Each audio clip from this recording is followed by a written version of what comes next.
Welcome to the Drive-By Entrepreneur Podcast, which exists to bring current and compelling content to entrepreneurs and influencers of small to mid-sized organizations. I'm John Frank, fellow entrepreneur and the owner of Third Road Management. And with this podcast, we will connect with a variety of experienced and dynamic individuals to shed some light on both the art and science of entrepreneurship. Before we begin, I'd like to thank our sponsors. First, my very own Third Road Management, a company that brings fractional CFO services to small and mid-sized organizations by revolutionizing the CFO suite.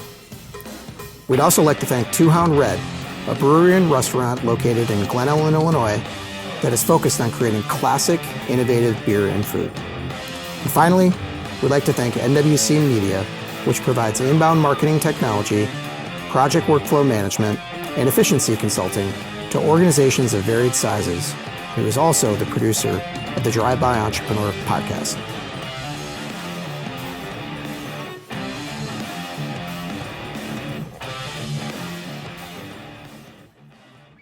Hi there, Ruff. Welcome. Hi, John. Good to see you.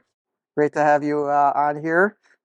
You are the co-founder of SPENGA, as well as in an operating capacity, the vice president of operations. Really looking forward to having you on here. It's been sort of circled on the calendar for a couple of months now, so I'm really excited to dive in. I like to start out just by talking about why the heck we're here. You know, like you're like, what's John got going on? You know, kind of thing. Yep. But basically, started this podcast. It's called the Drive-By Entrepreneur Podcast by Third Road Management. Third Road Management being my company.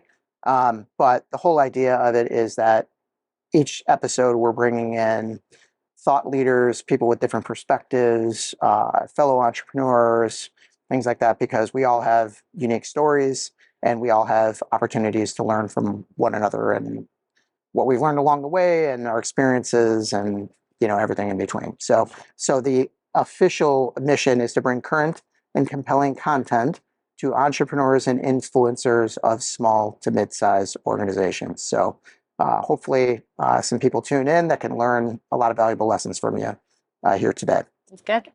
All right, here we go. So in your own words, I know I gave kind of the title and all that kind of stuff, but tell me a little bit about you and SPENGA and give a high-level overview. Yeah, so I am one partner with SPENGA. I've got some partners that they're with me. I'm one of the co-founders. Daily operations, I'm the VP of operations, so I'm heavy on that side of it. Still have my hands involved in a lot of it, though. I still teach sessions at our corporate studio, which is fun. But we started, all of the partners, actually, we knew each other from a previous business.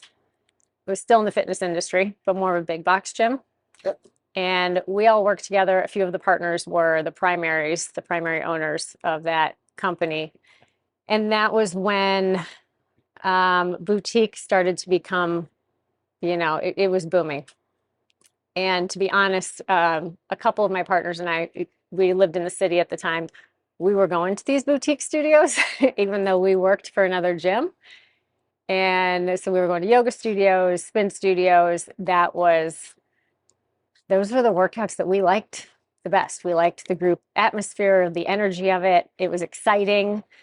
And it was clear that the industry was going that direction.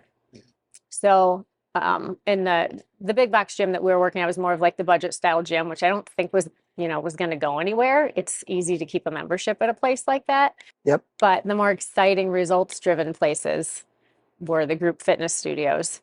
So we wanted to get into that space. And a couple of my partners and I, we have a background in personal training. My degree's in kinesiology. And given our background and what we knew was in the industry at the time, we thought we could do something better.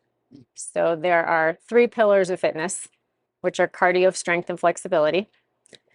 And while some of the boutique studios out there, some of them were doing a hybrid, most of them were dedicated to one discipline. Some of them would do a hybrid of 2, but nobody was hitting all 3, and they were all equally important. So we thought, all right, that's our in. If we can develop a program and a workout that hits all three, especially if it focuses equally on all three, like that's what's going to make us unique. So we worked for a couple of years on the programming and figuring out what the model was going to look like, and put together spin, strength, and yoga, which created SPENGA. So I don't know if you put the name together, but it's the SP from spin, the EN from strength, the GA from yoga. Got it. We have to explain that a lot. I did have a moment there where I was like, I know it's spin and yoga, but I couldn't figure. Weird word, yeah. Yep. So we created SPENGA, opened our first studio in 2015 in Mokina, Illinois, so southwest suburb. And then, and I know we're going to definitely get into the franchising side of things, but we knew from the beginning we were going to franchise. So we built that first studio with the intention of, all right, putting operations in place, Yep. so that we could scale it pretty quickly. Got it. Okay. That's great. And, we'll hit on the franchise stuff for sure, but just to kind of give some framework of context, did some R&D online on your website. And right now, I counted about 25 states. And then in our conversation earlier, you were saying 70 studios are stood up. Yep. At this point, and 350 different territories have been purchased. Yes. Okay, so a lot of room to run. Yes. Yeah. The great thing is most of our franchisees are multi-unit owners. So on average, each franchisee has 3.4 studios that have been purchased. So we have some single unit owners, but a lot of them are multi-territory. So about 100 franchisees, but 350 territories sold. So a lot of them are going to have multiple studios opening. Got it. And are any of them corporate owned by the corporate? Only the first one. Only the first one. Yes. And why did you pick that location? I'm curious. Great question. I thought you were going to say we did it in Chicago because we all live there or whatever. No, actually, a few of the partners live that direction. One of them grew up in the area, but it was a little bit of us proving the concept to ourselves, especially since we had the intention of franchising it. We love Mokina, and it's been great. But the model we thought, and not necessarily that Mokina was going to be a really challenging place, but we're on LaGrange Road in a smaller strip center. It's a good mix of blue collar, white collar. We were like, we could kind of get all demographics here, and let's see how successful we can be in that type of area. Yep. And that was going to be our proof of concept too. Okay, if we can be really successful here, imagine all of the suburbs and mid-sized towns that we can put this in, then it'll be great everywhere. So that's how we chose it. I believe Frank Sinatra said, if you can make it here, you can make it anywhere. Yeah, I'll go with that. Yeah. Although, I like how you talked about that Mokina is kind of a good data point for like, yeah, hey, there's towns like this all over the place, right? Yeah. So that's good. That's really forward thinking, I would think, And there were a lot of, I mentioned before, we were going to the boutique studios. That's when we lived in Chicago, and that's where most of them were. So Soul Cycle, Core Power Yoga, places like that were in more urban areas. And Orange Theory, that's where, we were really like on their coattails. That's where I think they really struck it, was they were able to put their model in smaller towns, in the suburbs, where you can put many more and you can hit a lot more people. And I thought that's the direction we need to go. Yeah, interestingly enough, the last podcast, this is episode 9, episode 8, was with a gentleman that is doing co-working spaces in suburban locations. His whole thesis was around, there's co-working spaces in the city, particularly more like the social, niche-y ones are in the city, but nothing in the suburbs. So their model is building out these community-based co-working spaces. Same idea, yeah. Yeah, interesting. Really, really neat. I love the foresight of knowing that you wanted to scale it, picking the location based upon it. Really, really smart. Okay, great. So thematically, each episode, I like to have a couple of things to double click on. Just, and sometimes just random stuff comes up too. But a couple of things I wanted to hit on was just the story from beginning to where you are now, right? Because we just went from one location in Mokina to 350 territories in a hurry, right? So I kind of yada quite a bit of that It took a little while. conversation. Yeah. So I want to hit on that and look at the bumps in the road and the wins and all that kind of stuff there. I want to talk about the franchise model as we discussed, because I think that that's one of those things that everybody kind of knows about, but nobody really knows about unless you're in it. Yep. So I think that'll be really interesting to hit on. And then, you mentioned the industry. There's lots of different options for people to choose from, and I kind of want to hit on that and be like, okay, how do you guys intentionally differentiate yourself and marketing, communication, the quality of what you're doing, and all that kind of stuff. Like, what are the things that you've learned to win in a competitive environment? Because every business competes, right? Yep. And the organizations that figure out how to compete well thrive. So that's where I'm going with that. But let's start with the journey. So in Chicago, going to these boutique studios, had this idea for a place, you want it to be a franchise, start the first facility in Mokina, start there, and maybe not every step along the journey, but when you're sitting around the dinner table telling the story to somebody, tell me that story. Yes. So we opened in Mokina. Like I mentioned, we had the intention of franchising right away, and a couple of the partners had a little bit of experience with it, thank God. Because that is learning franchising is,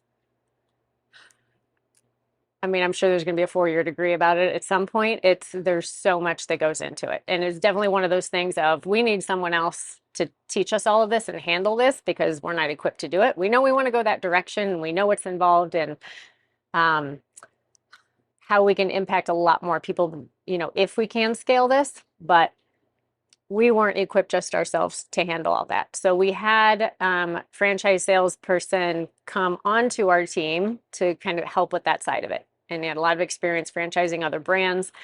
And we weren't doing a ton. I mean, we weren't paying for advertising or marketing, the franchise side of it. So it was just we started selling right away, but not a ton. It was mostly to the people that we knew in the industry. We'd all been in the fitness industry for so long that we had contacts to reach out to say, hey, we've got this new thing and we're franchising. Some of them were interested and they were our first buyers. So it started selling right away, but not a ton. I mean, we weren't really advertising it. Mm-hmm. Our first franchise location opened in Downers Grove. Okay. Almost exactly a year after Mokina did. Okay. So in 2016, that one opened. But things really took off franchise-wise when we partnered with a broker. And that wasn't until 2018. So until then, we were kind of refining all of the processes. We were, the three of us, 2 other partners and I were kind of front of the house doing a lot of the front work. The other ones were more not silent partners, maybe quiet partners. Yeah. And they are now much more actively involved in the business, but it was kind of the 3 of us that were in the studio all the time. My partner Amy and I were teaching a ton of sessions, and we were really dialing in the operation of it. We hired a general manager. We knew that every model was going to need one, so we did everything we thought we were going to tell franchisees to do. Yeah. So we had a general manager, regular full staff, but working out the kinks with how do we market and putting those pieces in place, because we knew we had to bundle it all up into one package and easily deliver it to a franchisee. Yeah. Of this is the equipment you get, this is what it looks like, this is what the workout is, and all of it is kind of wrapped up in one package. Well, meanwhile, you have one studio at this time, Yes. right? And multiples of partners and a internal franchise salesperson, and what Yes. you guys were just using your own investment dollars at this point in time, no outside resources or okay. Yeah. Amazing. Okay, It great. was all internal. And we had no pre-sale. It was, we opened the doors and invited all our friends in, and anybody that, the instructors that we hired, like bring in everybody that you know. We were selling unlimited memberships for $99 a month, which is unheard of now. No. But it was a brand new thing, right? And we just thought we have to see how many people are interested in it, and if the workout works, if they love it as much as we did, and they did, and it took off, and it quickly created a really strong community within the studio, which was always one of the purposes as well. Like, we want to deliver the best workout ever, which is one of our taglines. But we knew, the physical workout part of it and the results part of it, like that's one piece of it, and it's incredibly important. That's why people are coming in. I need to work out, and I've got goals, and I know I need to do this. But the community piece of it was always really strong in the back of our minds. That's one really big reason that people go to boutique studios, because it's not a big gym where I'm wandering around just another person. Maybe I get greeted at the front desk, but boutique studio, everyone knows each other. They know everybody in the session. They know the owner. They know all the instructors. They have their favorites, and it's a much tighter knit community. So that was also a goal. And while this is the mind blowing part, this is the heartfelt, like touchy feely part of starting a business, where you want to impact people. And you put, these are the goals. This is what we want to get out of it. We want this to happen. Here's our outline of how we're going to do it. Building a community can't follow an outline. We had the intentions on paper, but what actually happened when we opened the studio was mind blowing. And we couldn't have planned it on our own the way that it turned out. The community piece of it, so incredibly strong. Like, that's definitely like the proudest piece of the whole thing. And that, I think, started to shift, didn't shift the workout or anything, but shifted kind of our intention with the model a little bit of like, wow, we've really got to get this into more people's hands. And that's got to be more of a focus of, you have to have the right people in there, instructors, because that is a really strong piece of the business. Yeah, well, especially if in the first one you're leading the classes as a founder. Yeah. Replicating what you do is not easy, right? The passion that you have for it. Like, there's a reason why you're the founder. You know what I mean? It's not only because you love leading classes or you love this workout or whatever. It's because you're trying to build something, and that's hard to pass on, It is. That's great. Okay, so I think you said Downers was location number 2. Yep. And then you said it took off. So how? Yeah. What is that? How do we take off? Yeah. Well, and you also hired a broker. Yes, that was the big piece of it. So we hired a broker in 2000. I think in 2018 is when we had our first discovery day. That partnership definitely changed everything, because now we didn't have to organize any of it. They were vetting out candidates, they were marketing for us, and they were getting us into the other broker networks, which we quickly learned, is almost like a real estate game with franchising: buyer's broker, sales broker, what network are you in, who's talking to who can you get your brand in front of? And that's where the brokers are so critical. Got it. So we had our first discovery day with them in 2018.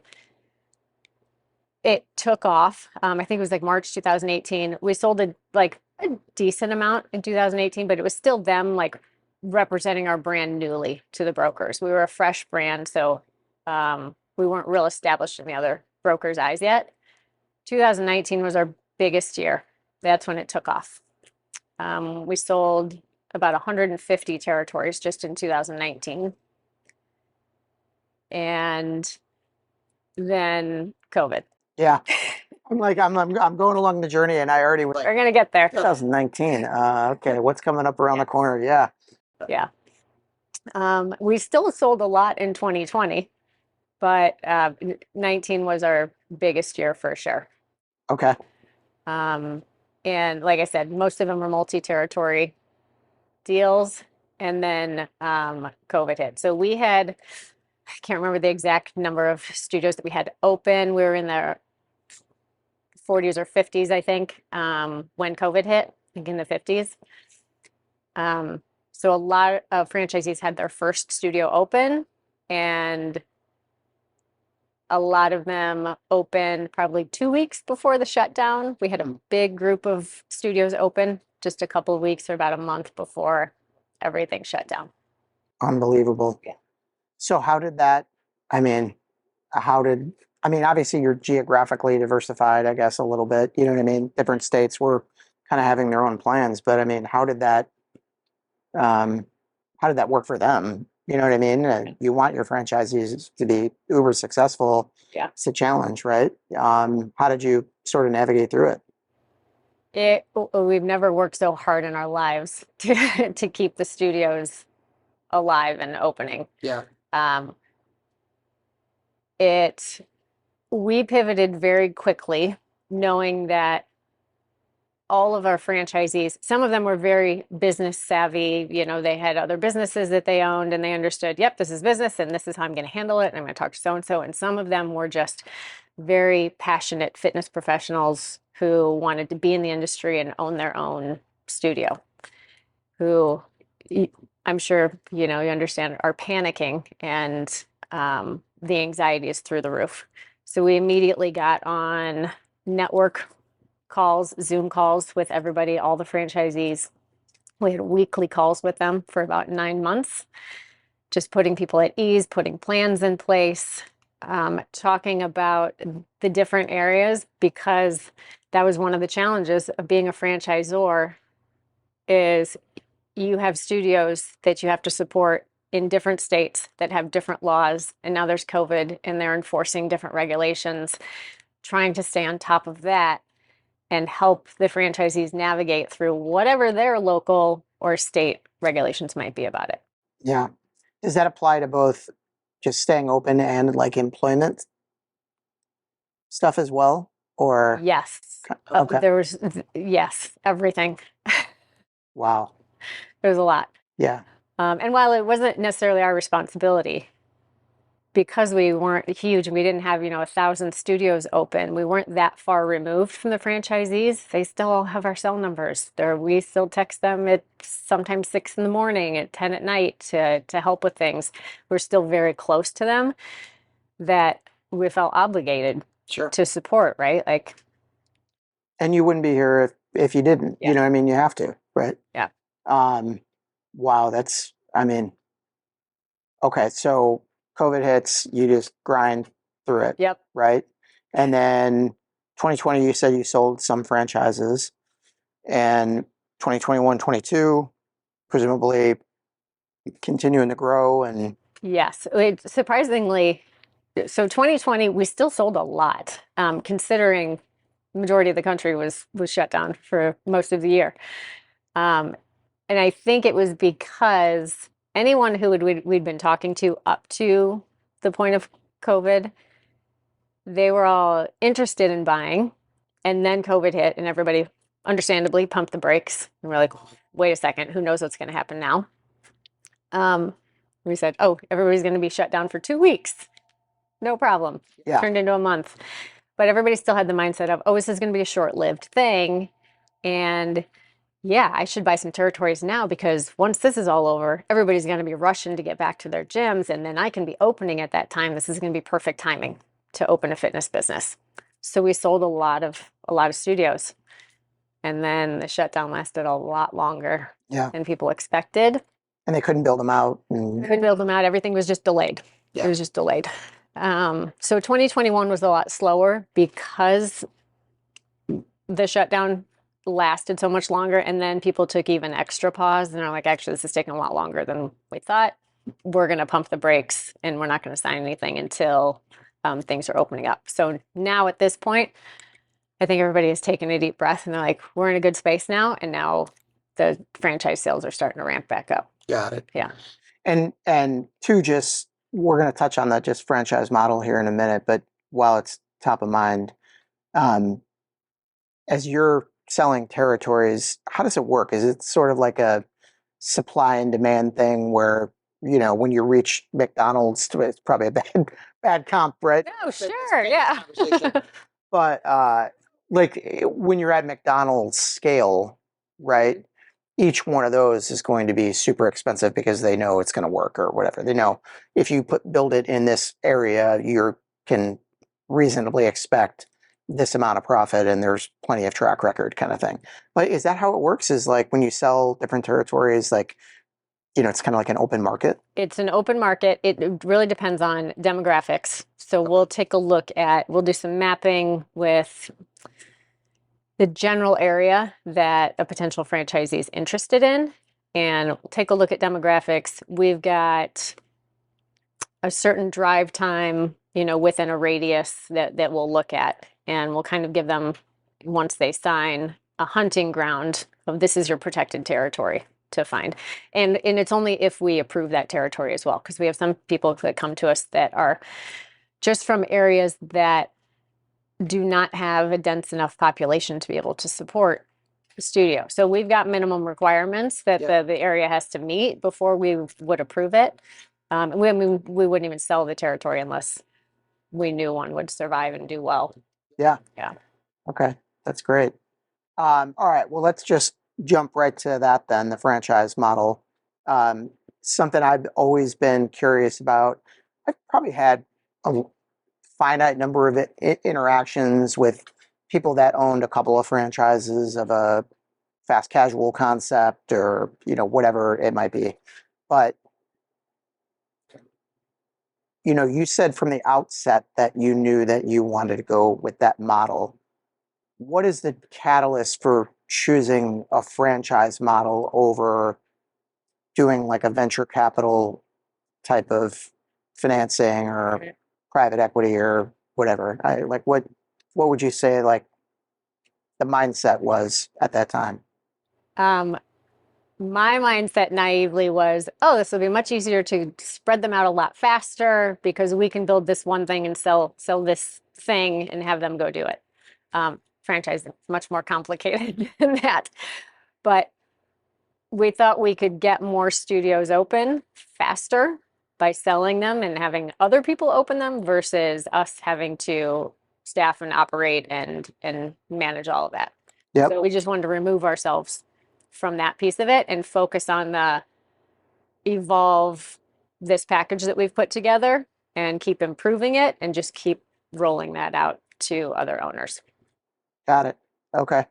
And yeah, that process, like putting things in the box, right? That this is the secret sauce kind of thing. I imagine that continues to evolve daily, weekly, monthly. Absolutely. As technology changes Yep. or labor laws change or whatever it might be. I mean, I'm sure it's not easy to keep up with, and maybe that's kind of what you're saying is, it's not as easy to do that and communicate it out to everybody that already has, the old playbook. Yep, absolutely. And I think that's where our team is really good. Mhm. I've got to say, our group of partners, we're blessed with the group that we have because we all have completely different skill sets, which is great. So everybody's kind of got their lane. I know somebody's really good at lease negotiations. I'm better on the operations side. We have someone who's better at the programming and fitness side of it. And then we can put all of that together to keep evolving, that bundle, and each person can come with like, well, on the tech side, this is happening in the industry and this is happening, we need an LMS to do this, and we can evolve the company that way. So we're fortunate in that circumstance so that everybody can bring kind of their innovation in their area to keep us moving forward in every area. Yep. And the sort of like the math of how it works then. I presume that the franchisee is paying for the territory, right? And then I believe there's like usually residuals that go back to Royalties, yeah. royalties, Yep. right? And then meanwhile, you're taking all those things and reinvesting them to continue the expansion. Right? Absolutely. Continue the education, marketing, accounting, all the stuff Yes. goes into building it bigger and bigger and bigger along the way. Yep. Very cool. Very cool. And I mean, just out of curiosity, I mean, COVID has got to be the biggest hurdle in that window of time. But, and even just to say COVID, I mean, it's not really enough. I mean, there's so many dimensions to that. But what are some of the, couple of things that were challenges that you didn't expect? And then what were some of the wins that you were like, oh, I didn't know that was going to happen? Like you mentioned the cultural aspect of really what the what the trainers were facilitating, right? But like, I don't know, I want to answer the question for you. So, Well, you got that part right. The I think one of the biggest challenges is, and this is a little bit our fault in the beginning, because when you open a business and you have the intention of franchising, and then you have your first few sales, and you're like, people want to buy this. Like, this is great. Like, it's working already. And if someone says, I want to buy one, you say, sure. And, give me your money. Let's open a studio, and this is going to be fantastic for both of us. And then you build this network of franchisees and realize we have a lot of different people with yeah, different backgrounds and different business experience, all trying to run the same type of business. So we have to be a little bit of a chameleon with, okay, this person doesn't know anything about this. This person's incredible business background, zero fitness, and not great with staff retention. It's like those types of things where we might have, in a few situations, vetted out franchisees a little bit longer. Just to get a better idea and understanding of, okay, really, what are you capable of when it comes to running a business? And sometimes people they like the idea of it and don't realize that even though it's a franchise and a lot of it is bundled up for you and like, here, this is how you do it, this is how you operate it, and we train them on everything, it's still a lot of work. It's still opening a business. And I think people thought it was going to be easier than it was. And it took a lot more time. So yeah, being patient with that and understanding that how many different types of people we have to help and train to be able to get them to run a successful business was more challenging than we thought. yeah. I can only imagine the scale challenges that come with that. I mean, you can implement all the tech and floor designs and things like that that you can think of, but Yep. the people aspect.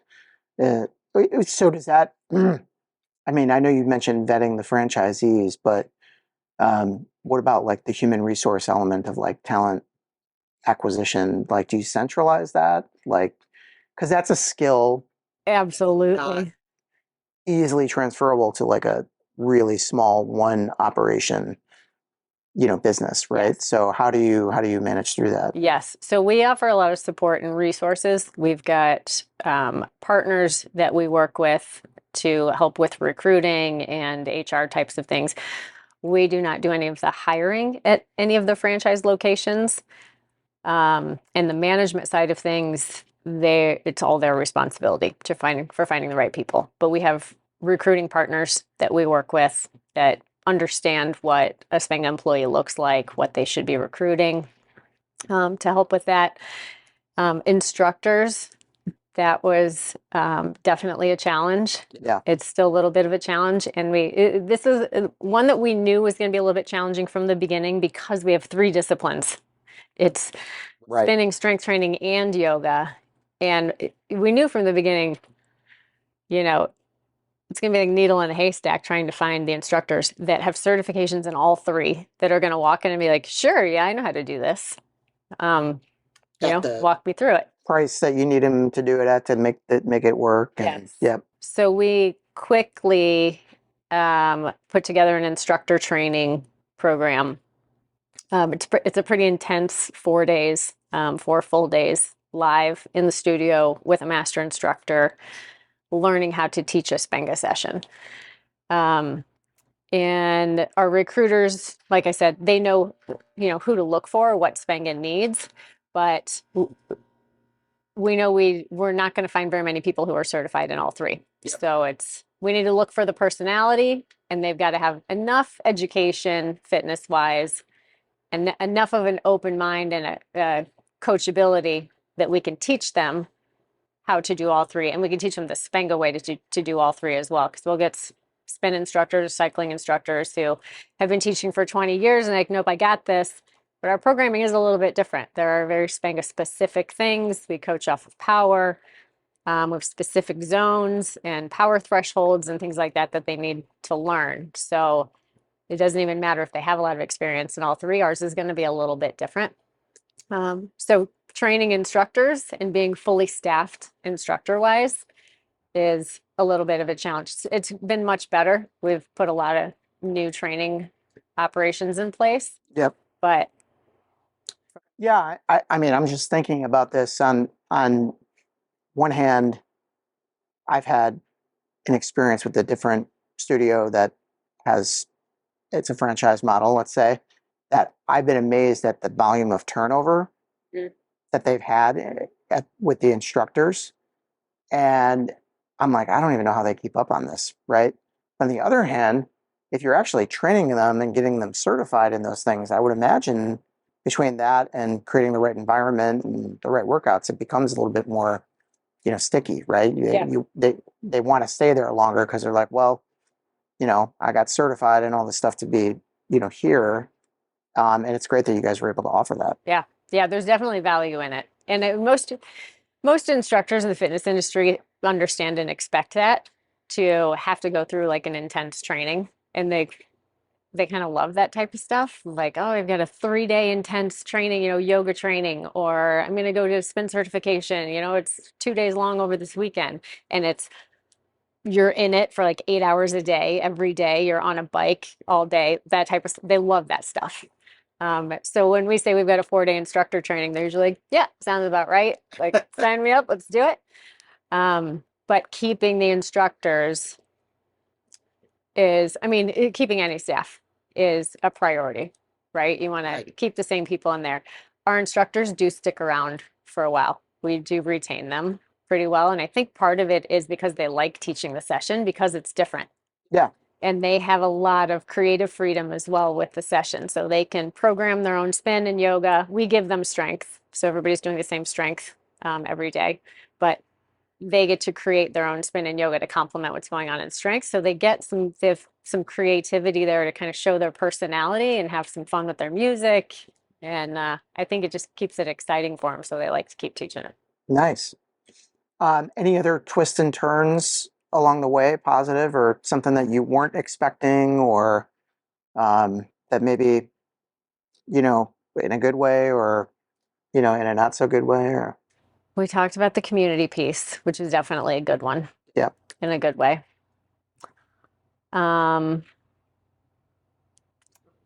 can tell you this has been a new one. And I guess it's just kind of not even fitness industry, just life in general with things changing on the technology side. It's had a huge impact on the fitness industry. Mm. And we've learned a ton, but we've also implemented a ton, which has kind of not changed the model so much, but improved it. It's one way of evolving it, where we have a lot of technology involved in the studio now. Inside the studio. Inside the studio. Got it. Yeah. A lot of data that the members have access to, a lot of data that the franchisees have access to that we can start building case studies around.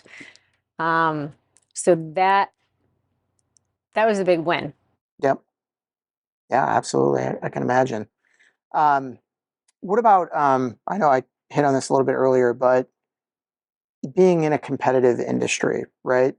And that goes from personal home fitness stuff, right? The exercise bikes and things like that in the homes that people have versus the big box places, YMCA's, Planet Fitness, whatever, anything in between. Obviously your track record from a growth perspective indicates that like, hey, this is a unique offering, right? And what are the conscientious things that you guys have done to, win in a competitive market? Well, you definitely have to. I mean, the fitness industry is always changing. So to stay competitive and stay relevant, you've got to be willing to change with it. Hmm. So when we first got started, our differentiator was the workout, that nobody else was putting an equal focus on all three of those pillars of cardio, strength, and flexibility. So we were able to do that, and that was our, wow, this place is different moment. But then beyond that, everything starts to get stale at some point. And that's when we know very well that if you stop thinking about what's next, you're already dead in the water. Mm. It's like already you're working on what's next. And any company that you see that rolls out something like new and innovative, you're like, oh man, that's cool. And then everybody else is kind of right behind them. They're already 2 steps ahead on two more things that they're rolling out that are already in the plans. So we're trying to follow that model of everything that we've rolled out now that they're like, oh, and this is great. And the franchisees think that piece of data is great. That dashboard is great. We're already working on the next 2 versions of it. Mm. And that goes all the way down into the workout. So the workout has evolved a little bit. And I think that's internally, that's our competitive edge against any other boutique studios out there is the way we've evolved so far and the fact that we have such an open mind to what's next and why not attitude versus no, we do spin strength and yoga and that's it. And we created the perfect model and that's it. And here we go. And we're just gonna sit right here. So we know that it's got to change. We have to include new equipment. We have to evolve the workout a little bit. We've got to bring in new technology. Some things I wish I could talk about, but I can't talk about that would be really exciting to get into. But I think to stay competitive, and this can probably pertains to any business, is you've got to have an open mind and be willing to change and evolve with the industry. How much of that effort would you say is geared towards everything you talked about? I'm just curious for your answer. Versus intentional branding, social media messaging, let's call it marketing and communication. Did it all happen inside the studio, this evolution, or was there intentional outward efforts as well? I think both. Okay. Yeah. And are you asking more like how we advertise that it was happening or did we just do it in the studio? I think what I'm getting at is changing from inside out or outside in, like if you're trying to keep up with what you're communicating to people and how it adds value to their lives, right? Mm-hmm. Getting new people in the door, opening a new location and people being interested in going to it. You could have different messaging outside that makes people curious about coming in, right? But I know it's both and, right? But then people's experience, right, is making them stay, I guess. Yeah. And and to your point of staying ahead of the game, if they're going to get a different experience or a new experience or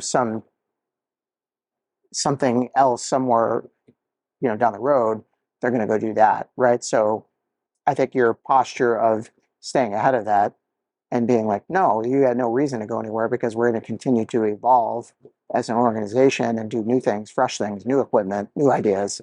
That sustainability, I think, is a really good way to kind of be forward thinking about it. So Yeah. And I think the goal is to be forward thinking fast enough so that the current members don't even get to the point of, oh, maybe getting bored or needing something to change, kind of realizing that they want something new. We want to introduce something new before they even get to that point. right. So that it's just constantly something exciting is happening and more reason to stay.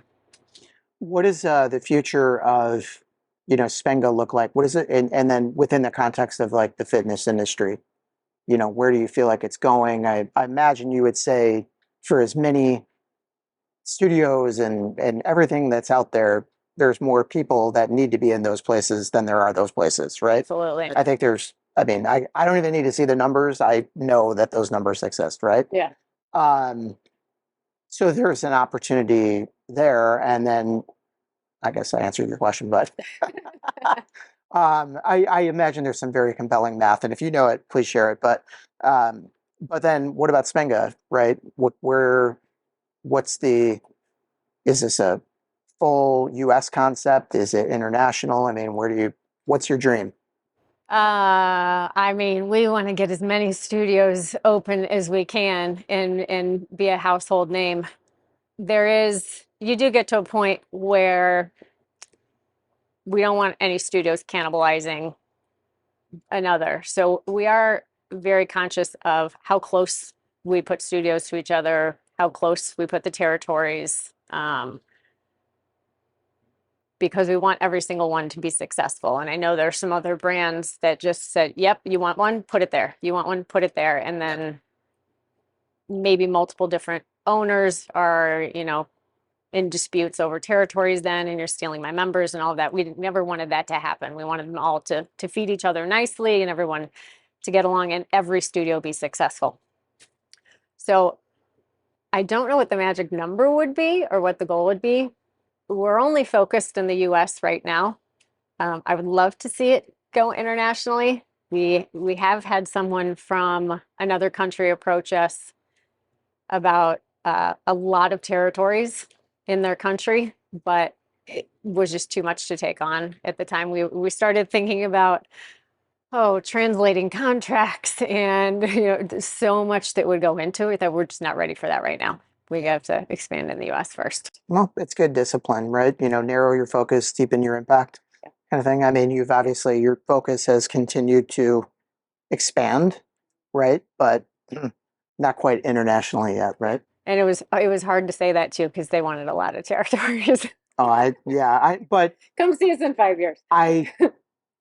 I know of some of the international related components to it, and it does just the level of complexities that you start getting into Yeah. Are really challenging. You know what I mean? Yeah. All the labor laws and payroll and Yeah. It would have been incredibly expensive Yes. to be able to transition for something like that. Yeah. Yeah, right, exactly. Okay. And I mean, just out of curiosity, if somebody was to come up to you today and say, "Hey, Heather, thinking about doing the franchise model, like not necessarily a fitness studio, but just anything," Mhm. what would your words of advice be to them? I mean, definitely do your homework and do more than talk to the corporate side of the business. Talk to as many franchisees in that space already and see how things are going and base a lot of the decision off of that because those are the people that are actually running that business and have taken the package and hopefully implemented it the way that they were supposed to. Because that's most likely the path that they would be following as well. So I would say do as much homework as they can. And then also, if they feel confident in that brand, to do what the franchisee gives them and the direction that they give, take that and operate it the way that they tell them to. Right. That is probably another one of the biggest challenges is, I mean, you buy a franchise because it's packaged up, If I didn't want to teach the session the way that Spenga tells me to, well, then I should have opened Heather's gym. Right. And so if you're buying a franchise, understand that it is all packaged together. There is a way to do things. You do need to follow the rules and you need to operate the business the way it was intended. And that's how it's successful. It's as soon as people start going off the map and taking another road that things really get derailed. So they need to stay on brand, which only helps them. But every time a studio or a franchisee would kind of start taking another path, well, I have this other idea, I want to try doing it this way, it only hurts the brand in general as well. Right. We need the consistency everywhere and it's proven. So again, doing their homework and talking to other franchisees is going to help prove that what the franchisee is giving them works. Absolutely.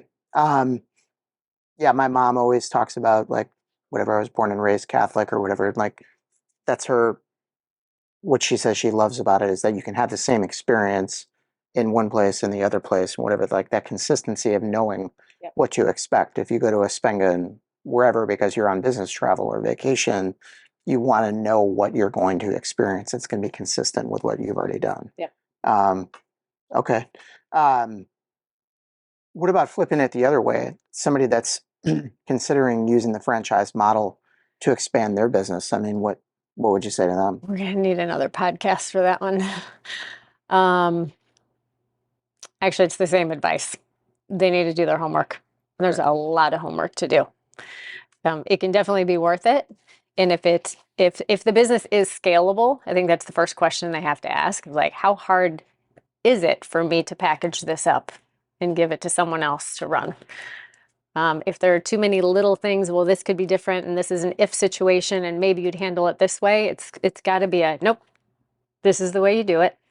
Here's the ops manual. Follow the instructions, and someone can successfully run the business that way. Then it's scalable. So I think that's the first question, and then just lots of homework and have the right team members to help you. You need some people that are well versed in franchising and understand that game. Yeah, so I would imagine that the brokers that you've spoken about, and I'm sure there's great ones, and I'm sure there's ones that aren't so great. Are the great ones industry specific or non-industry specific? I don't think so. Okay. Because even the company that we've been working with, they have brands in a lot of different areas. They're not just fitness. Okay. Yeah. And then I imagine, your attorney or whatever has some familiarity with franchising and yeah. Yes. And I can only imagine. Specific franchising attorney. Yes. Yeah. Yeah. Okay, great. Um, super informative.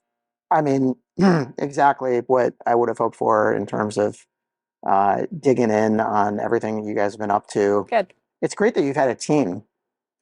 Yeah. You know what I mean? Because like even just a second ago when you said that, I hadn't thought of that coming into it, but to be an individual and try to do the franchise model has got to be super challenging. Yeah. Yeah. So you got to have a team of people around you that, like you said, have different skill sets, are in it with you, prepared for the long hours, late night phone calls, so on and so forth. Yeah. And I think it could be doable for an individual, but I think definitely the reason we've been successful is because of the team members and them all having expertise in different areas. Yep. That, I mean, I don't know how to negotiate a lease. I would need someone to, and not that we negotiate all of the leases, but we have someone who knows enough to say, nope, you need to talk to your attorney again. Yep. And look at the language. Yeah. I mean, the standardization of everything from your franchise agreements, because all the what if scenarios to, like you said, the leases, like, well, what if a lease is written like this? And what if a lease is written like that? There's probably some things that I could probably come up with a few that would be, I don't want to say non-negotiables, but like, hey, don't sign a lease for less than X number of years, or absolutely that doesn't include this in building improvements, or whatever it might be. You guys have seen it, done it. I'll be honest with you, the biggest we've seen with the leases. I mean, we're not a good tenant. Well, we're a good tenant. We're not a good neighbor, and we're up at 5 a.m. blaring Snoop Dogg. We got a loud instructor on a microphone. We don't need to be next to a massage place. Yeah. We're going to be a terrible neighbor. So noise ratings and things we know way more about sound than we ever thought we would, and soundproofing. So we now have language in the lease that it's not the franchisee's responsibility, it's the landlord's responsibility, that, we can go to a certain decibel, and anything above that, the landlord has to take care of soundproofing and that kind of protection that could devastate a business. Yeah, for sure. If there were issues. Yeah. Yeah. Next thing you know, you're on the village, approaching the village board and all that stuff.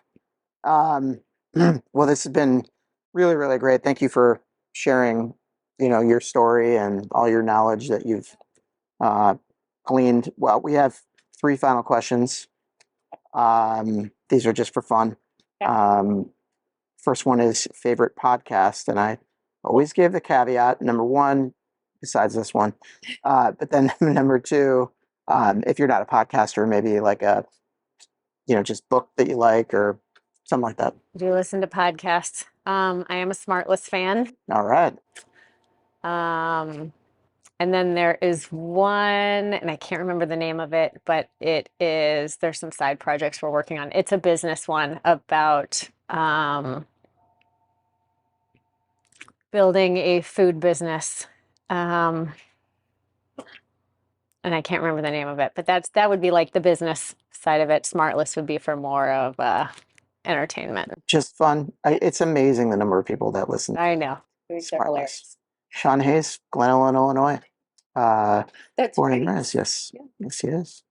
All right, very good. Number 2, best concert that you've ever been to. Oh, dang. Oh, I feel like I need to go like each era. Okay. Um, We can do that. my first concert ever was Whitney Houston. Okay. Can't get any better than that. Yeah.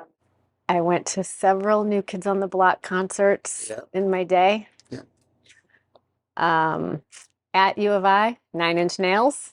Okay. At Assembly Hall or Yes. State Farm Center? Quite a mix of music here. Yeah. And then probably most recently, because I got to take my daughter to her first concert a couple years ago, was Shawn Mendes. And love Shawn Mendes, but it was more of the, I get to be with my daughter at her first concert and she's going gaga and that type of fun. Did you by chance get Taylor Swift tickets? My daughter's not going to listen to this, so yes. Okay. Good. Good. Yeah, I got somehow tasked with the responsibility of waiting in the waiting room for what seemed to be forever. Yeah. And I don't know what happened, but somehow I got through and got some. So I was a hero for a short window of time in my home. Yeah. Well, you got him the first time through. I was one of those that was in there and then was selecting tickets and then it crashed and I got kicked back out. So I was one that they reached out to later saying, so sorry, we're giving you another opportunity to buy some tickets. So got them that way. You got them one way or the other, right? So we had. That's great. All right, last question is place you've been anywhere in the world that everybody should visit one time. Hands down, Thailand. Ooh, all right. Yes. And why Thailand? I haven't been to a ton of places, but it was just amazing. Maybe it had a little bit to do with the time in our life that we went. Brian and I went. We went with friends who you might have known from college, and it was pre-kids, and it was amazing because we went everywhere from Bangkok to Copenhagen to Krabi, and every place. They're so close to each other. So different and just amazing.